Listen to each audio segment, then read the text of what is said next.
When you're behind the wheel, your job as driver is to pick out information that will help you arrive safely at your destination. There are hundreds of images along the roadway that help you find your way. Most come in the form of traffic control signs, signals, and lane markings. Recognizing these can give you advance notice of changes ahead, such as merges, reductions in speed, or upcoming intersections. Knowing what they mean allows you to anticipate and react to changing traffic conditions so you can drive more safely.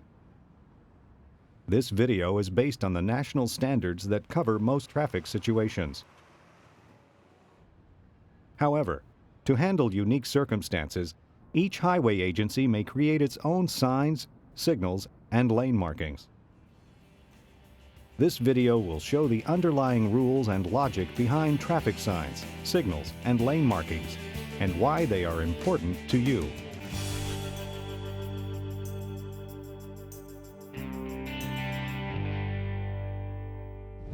Signs provide a driver with a lot of useful information. The shape and color allow the sign's meaning to be recognized even from a distance. For example, both the shape and color of this sign tell you to stop. As a rule, the color red indicates stop or conveys a significant prohibition. Black and white signs provide regulatory information. Their placement also marks where the regulation goes into effect. For example, this End School Zone sign indicates when it is safe to return to the posted speed limit.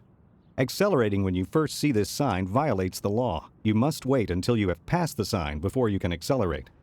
Violating any regulatory or prohibition sign can get you into serious trouble. Yellow signs provide warnings.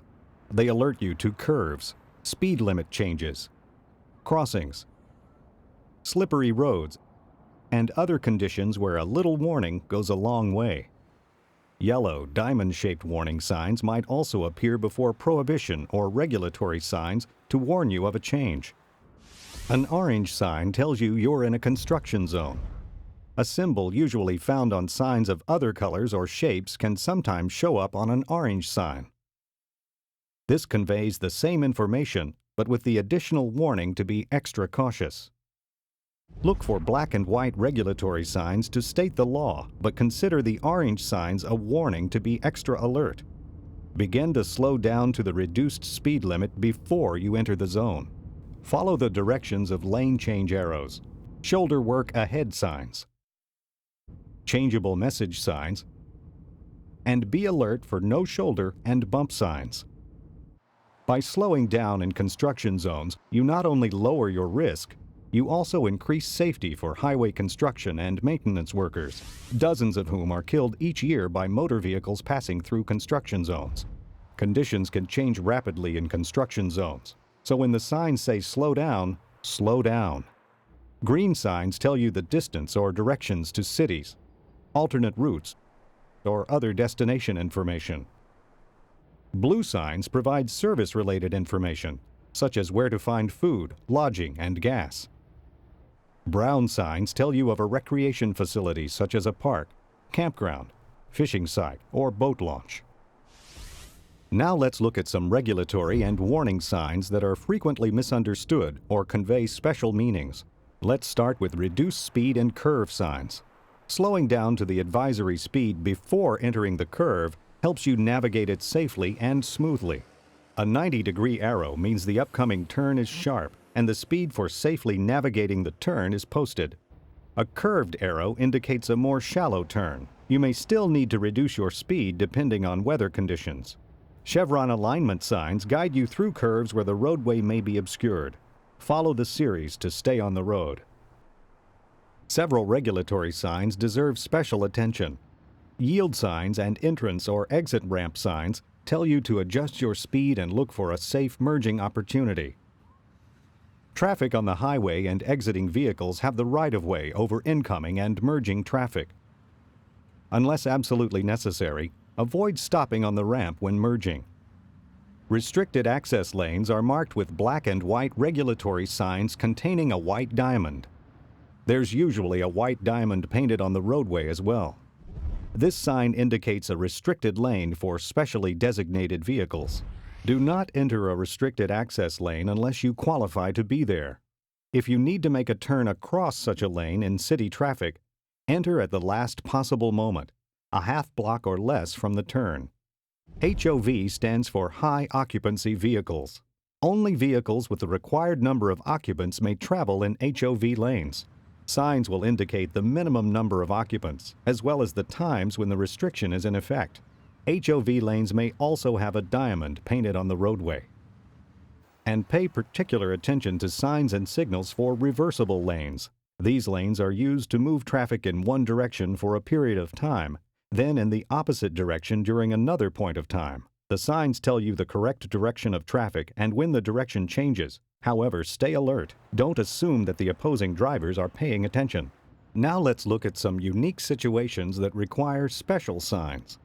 Tunnels usually have specific traffic control signs, such as minimum and maximum speeds, prohibited cargo, and the appropriate use of headlights or sunglasses.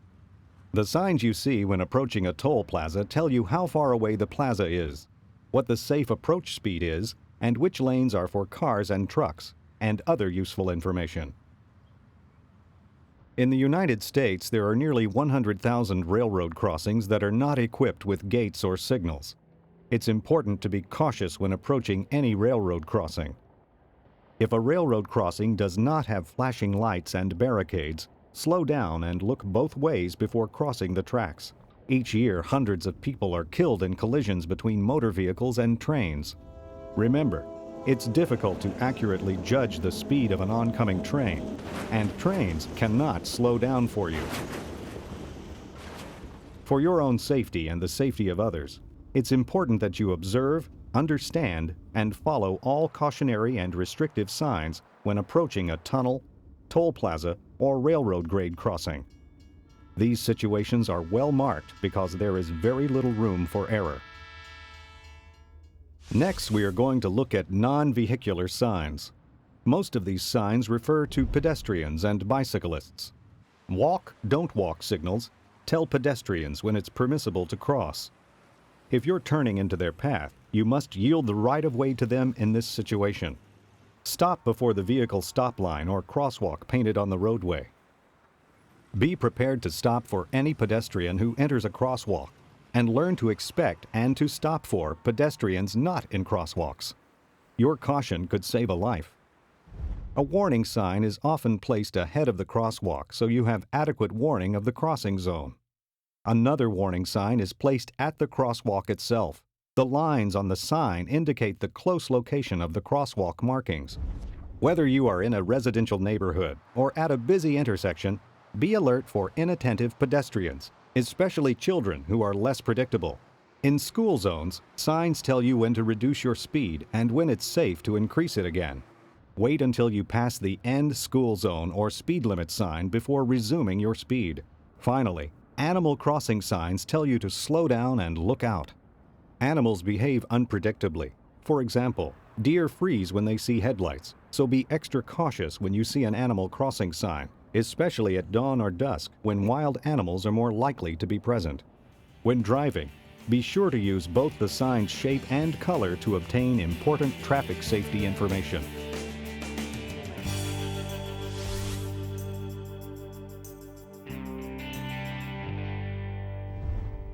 Some of the most important information you see on the road is in the form of traffic signals.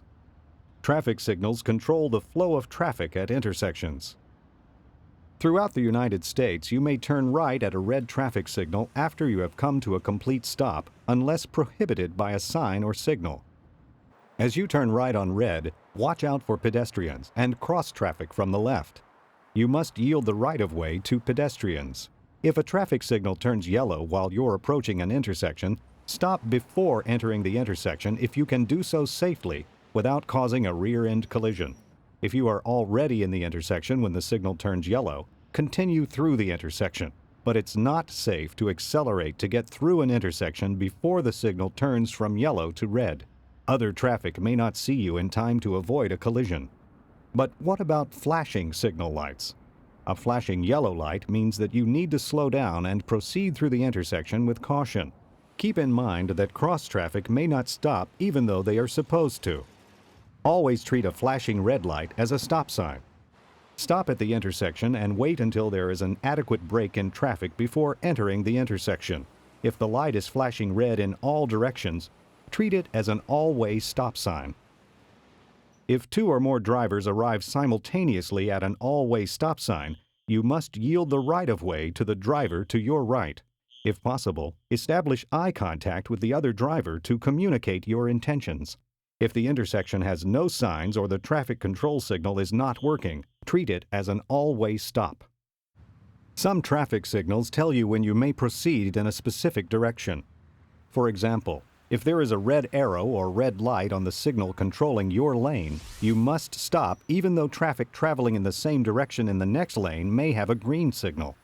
A green arrow on the signal tells you that you have a protected turn and that opposing traffic has been signaled to not cross your path. If the green left turn arrow goes off and no red light or red arrow appears, you may still turn left, but you must now yield to opposing traffic. Look for a safe opening to make your turn. Be sure that the light is still green when you move into the intersection, but if the light turns yellow while you're in the intersection, you're allowed to finish making your turn. Finally, if a police officer or crossing guard is present, their directions overrule the traffic signal. These general guidelines about traffic signals are always subject to local laws. Check the local ordinances for any variations in traffic laws. Be sure to stay alert for signal lights. They can make the difference between being involved in a crash and avoiding one.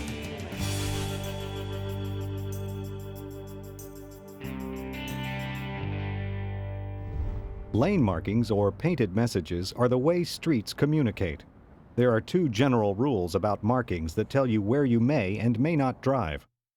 The first rule is that white lines are on the right side of each traffic lane, and yellow lines are on the left. The second rule is that solid or unbroken lines show you where you may not pass or change lanes. Dashed or broken lines indicate where you are permitted to pass or change lanes. For example, on a two-lane road, the solid white line to the right marks the edge of the roadway. The yellow line on the left separates you from oncoming traffic, but double solid yellow lines on your left means that it is not legal for either you or oncoming traffic to pass.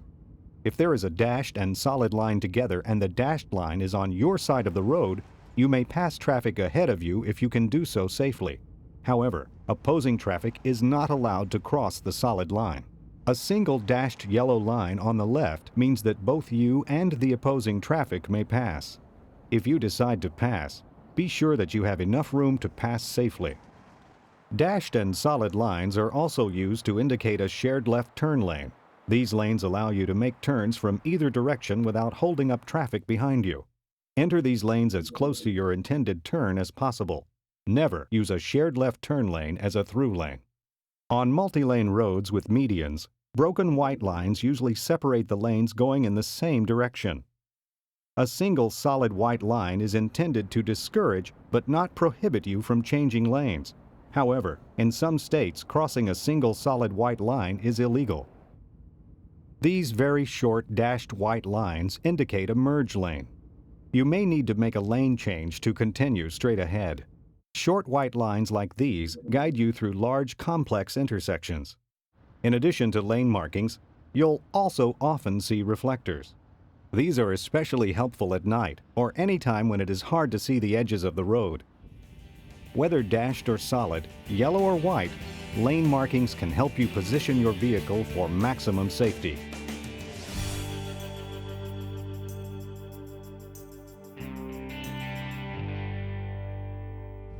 In addition to the color and shape of traffic signs, how the information appears can also be useful.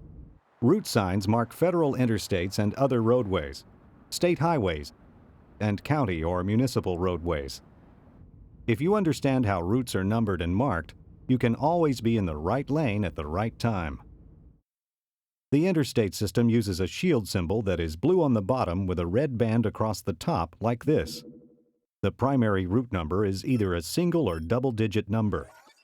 North-south routes have odd numbers. East-west routes have even numbers.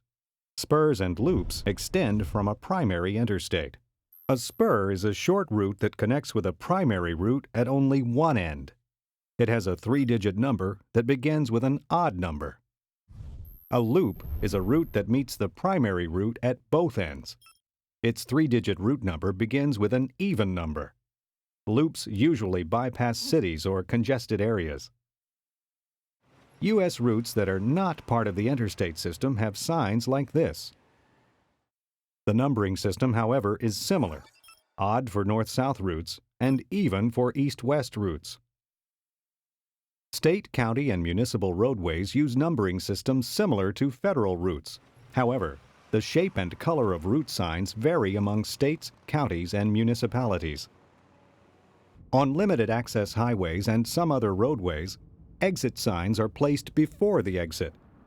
These signs give you plenty of warning so you know what's ahead.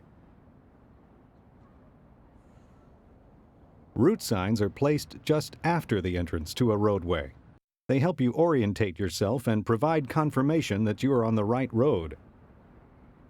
Milepost markers tell you your position on the route. They are located every mile along many major routes. These markers tell you the distance from the beginning of the route starting at the south or west state line, or from the junction at where the route begins. Use these mile markers if you need to call for help. Some states provide motorists with special cellular phone numbers to call in emergency situations.